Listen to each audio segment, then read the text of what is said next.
Hello welcome back to my channel Usha's tasty tales. అందరూ బాగున్నారా?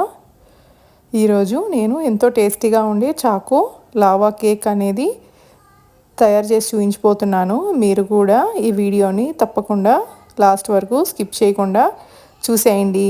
అలాగే సబ్స్క్రైబ్ చేసుకోండి. ఫస్ట్ నేను ఒక మిక్సీ జార్లోకి ఇలా హైడ్ అండ్ సీక్ బిస్కెట్స్ని ఇలా పీసెస్గా వేస్తున్నాను. మీరు హైడ్ అండ్ సీక్ బిస్కెట్స్ కాకపోయినా మీరు దీంట్లో ఓరియో లేకపోతే బర్బన్ బిస్కెట్స్ ఏవైనా చాక్లెట్ ఫ్లేవర్వి మనం యాడ్ చేసుకోవచ్చు. ఇలా అన్నీ యాడ్ చేసుకున్నాక దీన్ని ఫైన్గా పౌడర్ అనేది మనం మిక్సీ జార్లో పట్టించేస్తాము. చూసారా, ఇలా ఏ పలుకు లేకుండా ఇలా స్మూత్గా గ్రైండ్ చేసుకోవాలి. ఇలా అంతా గ్రైండ్ చేసేసుకున్న పౌడర్ని ఒక మిక్సింగ్ బౌల్లోకి నేను ట్రాన్స్ఫర్ చేసుకున్నాను. అందులోనే ఒక 1/2 స్పూన్ వరకు బేకింగ్ పౌడరు, అలాగే 3 to 4 స్పూన్స్ వరకు షుగర్ అనేది యాడ్ చేస్తున్నానండి. మీకు ఇంకా ఎక్కువ స్వీట్గా ఉండాలి అంటే షుగరు మీరు 5 స్పూన్స్ అయినా వేసుకోవచ్చు. అందులోనే నేను 3 స్పూన్స్ వరకు కోకో పౌడర్ వేస్తున్నాను. ఇది కంపల్సరీగా వేసుకోవాలి. అలాగే కొంచెం వెనిలా ఎసెన్స్ అనేది యాడ్ చేశాను ఫ్లేవర్ కోసము. మీరు దాంట్లో పైనాపిల్ ఏదన్నా వేసుకోవచ్చు.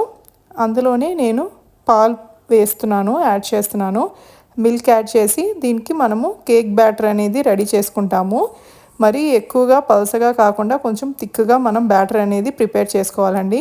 చూసారా, ఇలా ఈ కన్సిస్టెన్సీలో ఉంటే మనకి కేక్స్ అనేది చాలా పర్ఫెక్ట్గా వస్తాయి. నేను ఈ కేక్స్ అనేటివి ఇలా మనం పొంగనాలు, అదే గుంత పొంగనాలు అంటాం కదా, అది తీసుకుంటాం కదా, ఆ ప్యాన్ అనేది నేను తీసేసుకున్నాను. మనం దీంట్లోనే ఈ చాకో లావా కేక్ అనేది బేక్ చేసుకుంటాము. ఇలా దీంట్లో నేను బటర్ అనేది యాడ్ చేసేసాను. ఈ బటర్ యాడ్ చేశాక ఇలా ఈ కేక్ బ్యాటర్ని ఒక స్పూన్తో కొంచెం కొంచెం అన్నిట్లో వేసేసుకుందాము. చూసారు కదా, ఇలా ఈ ప్యాన్లో వేసుకుంటున్నాను నేను చక్కగా. అలాగే మొత్తం వేసేసుకుంటాము. ఇలా అన్నీ వేసుకున్నాక ఇక్కడ నేను చాక్లెట్ అనేది యాడ్ చేస్తున్నాను. నేను డైరీ మిల్క్ అయితే యాడ్ చేస్తున్నానండి. మీరు దీంట్లో డార్క్ చాక్లెట్ కావాలన్నా కూడా యాడ్ చేసుకోవచ్చు మీకు అవైలబుల్లో ఉంటే. నాకైతే డార్క్ చాక్లెట్ అవైలబుల్ లేదు. సో ఇవన్నీ వేసేసుకున్నాక చాక్లెట్స్ దాని మీద మళ్ళీ టాప్లో మనం ఈ కేక్ బ్యాటర్ అనేది యాడ్ చేసుకుంటాము పైనే. సో మిడిల్లో మనకి ఆ చాక్లెట్ అనేది యాడ్ చేసుకుంటాము.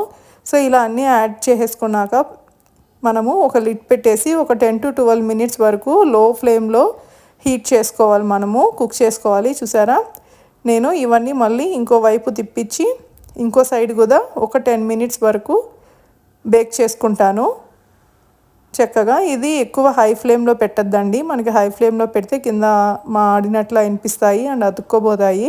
సో మీడియం టు లో ఫ్లేమ్లోనే మనము బేక్ చేసుకోవాలి. ఇలా చూసారా, నేను 2 వైపులా చక్కగా బేక్ చేసుకున్నాను. నాకైతే పర్ఫెక్ట్గా వచ్చాయండి ఈ చాకో లావా కేక్స్ అనేది. చాలా స్మూత్గా బాగా వచ్చాయి. మీరు కూడా చూసేయండి అండ్ తప్పకుండా ట్రై చేయండి.